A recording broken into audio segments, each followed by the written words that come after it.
Assalamualaikum warahmatullahi wabarakatuh. Saya Putri Ayu Skarwangi dari Prodi Pendidikan Ekonomi Reguler Sore semester 4.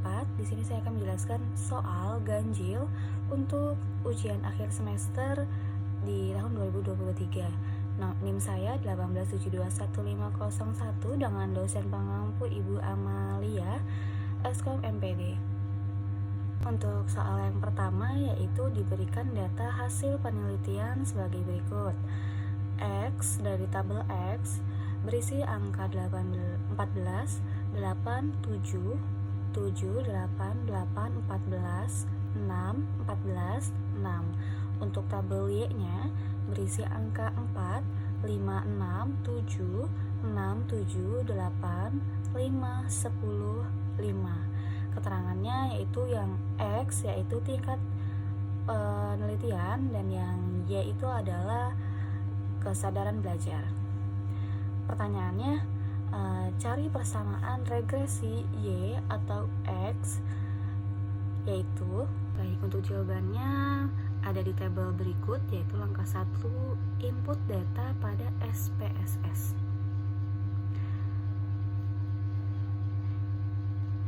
Yang kedua ada klik analisis, kemudian regression, kemudian pilih linear.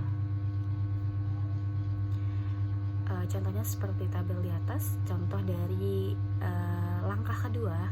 Kemudian langkah ketiganya, masukkan variabel Y ke dependent dan variabel X ke independent. Kemudian di sini ada tabel koefisiennya, yaitu yang X yaitu 515 dan 186.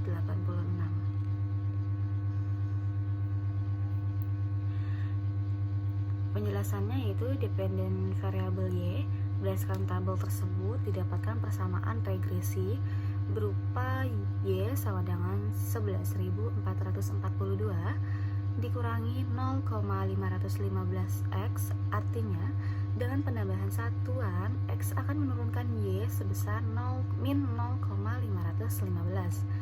Yang B, lakukan pengujian, yaitu linear regresi Y atau X. Hasilnya adalah klik analis, compare means dan means, kemudian pilih pada tabel di atas. Kemudian langkah kedua, masukkan variabel Y ke dependent dan variabel X ke independent. Langkah ketiganya, klik option, centang test for linearity-nya. Kemudian hasil dari ANOVA table seperti contoh di atas, Y B sama dengan between, X sama dengan groups. Totalnya yaitu menjadi 56.100, off-nya 9.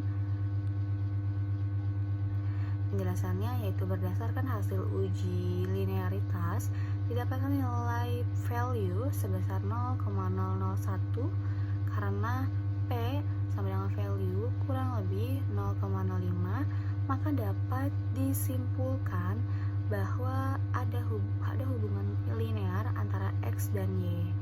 Kemudian yang kedua ada signifikasi regresi Y atas X, yaitu nilai signifikansinya didapat dari analisis regresi koefisiensi tabel. Berdasarkan tabel tersebut didapatkan nilai per value sebesar 0,024 karena p-value kurang dari 0,05, maka dapat disimpulkan bahwa ada hubungan signifikan antara X dan terhadap Y. Kemudian yang ketiga yaitu kita disuruh untuk membuat tabel ANOVA apakah regresi linear dan signifikan pada A sama dengan 0,05. Tabel ANOVA didapatkan dari analis tax ratio. Contoh tabel ANOVA teman-teman bisa lihat di layar, yaitu yang A dependent variable Y, B Ready score Contents sama dengan Y. Berdasarkan tabel ANOVA didapatkan nilai p-value sebesar 0,024 karena p-value 0,5 maka dapat disimpulkan bahwa model signifikan. Selanjutnya yang C, hitung koefisien koreksi dan uji signifikannya dan determinasi antara X dan atas Y koefisien korelasi. Langkah yang pertama yaitu klik analis, lalu pilih correlate lalu pilih deviate.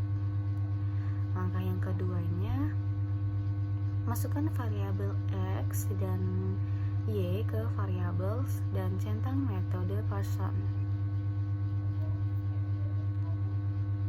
Selanjutnya di sini ada tabel correlation di mana correlation signification at the 0,0, level 2 didapatkan nilai koefisien korelasi sebesar kurang dari 0,700, artinya ada hubungan kuat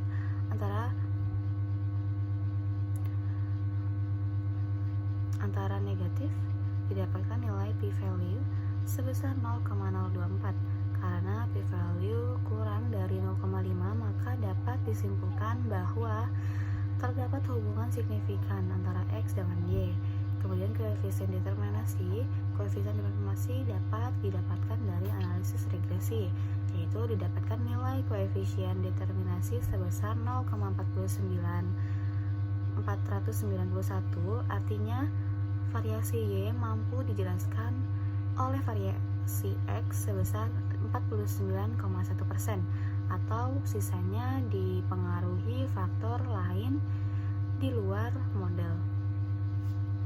Selanjutnya saya akan menjawabkan soal ketiga, yaitu di mana berikut data 5 orang responden yang disurvei pada perusahaan sebagai berikut, yaitu Susi, Susan, Sugeng Sutomo, dan Sulastri, yaitu masing-masing 3 wanita dan 2 pria dengan gaji yang berbeda, yaitu 500.000. Kemudian untuk gaji Susan adalah 650.000, gaji Sugeng 700.000, gaji Sutomo 525.000, gaji Sulastri yaitu 400.000. Dengan usia perbedaannya yaitu 25, 29, 34, 36, dan 3. Kemudian A, dari data tersebut jelaskan tentang prestasi hasil berdasarkan SPSS menggunakan rasio statistik berdasarkan. Langkah 1 yaitu input data, kemudian klik analis, deskriptif, dan rasio. Tabelnya ada di layar, contoh tabel, kemudian rasio statistik gaji dan jam kerja berdasarkan gender. Di sini untuk gender wanita 60%, gender prianya 40%. Kemudian rasio statistik untuk gaji atau per jam kerja untuk pria dan wanita itu 33% per 80%. Nah, pada variabel gender dijual total 5 responden. Dari total 5 responden terdapat 2 responden berjenis kelamin pria 40% dan 3 responden berjenis kelamin 60%. Pada kelompok pria, koefisien dipresi untuk gaji adalah 0,81 dan untuk jam kerja adalah 100%. Artinya, sebagian besar dari data gaji dan jam kerja pada kelompok pria berada dalam rentang 20% dari nilai median. Sedangkan pada kelompok wanita, koefisien dispersi untuk gaji adalah 0,219 dan untuk jam kerja adalah 33,3%. Ini menunjukkan bahwa data gaji pada kelompok wanita lebih bervariasi dan lebih tersebar dan nilai median dibandingkan dengan kelompok pria. Pada kelompok pria, koefisien komersial untuk gaji adalah 80%, yang artinya sebagian besar data gaji berada dalam rentang 20%, dan median gaji pada kelompok pria. Namun, pada kelompok wanita, koefisien konsentrasi untuk gaji adalah 33,3%, menandakan bahwa data gaji pada kelompok wanita lebih terdistribusi secara luas dan tidak berkonsentrasi di sekitar nilai median. Untuk arahan yang kedua yaitu buatlah histogramnya. Langkahnya itu klik graphs, lalu legalisi dialogs, kemudian histogram. Langkah duanya, masukkan gaji pada variabel dan gender pada kolom. Contohnya pada tabel di atas, tabel gender dan tabel gaji, diagram histogram gender dan histogram gaji. Bentuk histogram tidak begitu baik karena jumlah amatan yang digunakan hanya 5 data. Terlihat bahwa gaji wanita cenderung lebih menyebar dibandingkan gaji pria.